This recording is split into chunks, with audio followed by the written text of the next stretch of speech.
Praise the lord. ఈరోజు దేవుడు మనతో మాట్లాడుతున్న వాక్యము వాగ్దానము హెబ్రీయులకు రాసిన పత్రిక 10వ అధ్యాయం 26వ వచనము.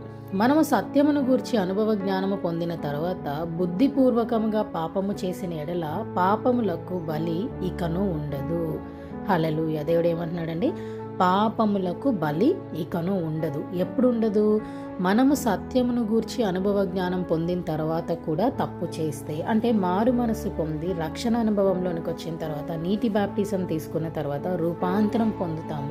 ఆ రూపాంతరం పొందిన తర్వాత, ట్రాన్స్ఫర్మేషన్ వచ్చిన తర్వాత సత్యమును గూర్చిన అనుభవం మనకిస్తాడు దేవుడు. సత్యము అంటే స్పిరిట్ ఆఫ్ ట్రూత్. ఆ స్పిరిట్ ఆఫ్ ట్రూత్ పరిశుద్ధాత్ముడు, ఆదరణకర్త అయిన పరిశుద్ధాత్ముడిని యేసు ప్రభు వారు అంటారు కదా, నేను తండ్రి యొద్దకు వెళ్తున్నాను కాబట్టి తండ్రి దేవుడు నా నామమున పంపబో పరిశుద్ధాత్మని మీ అందరికీ ఇచ్చి వెళ్తున్నాను అంటాడు. ఆ పరిశుద్ధాత్ముడు మనలో ఉన్నప్పుడు మనల్ని సత్యంలోనికే నడిపిస్తాడు. మళ్ళీ మనం ఆ సత్యాన్ని ఉన్నా కూడా మనలో పక్కన పెట్టి తప్పులు చేసుకుంటూ వెళ్తే దానికి క్షమాపణ ఉండదంట.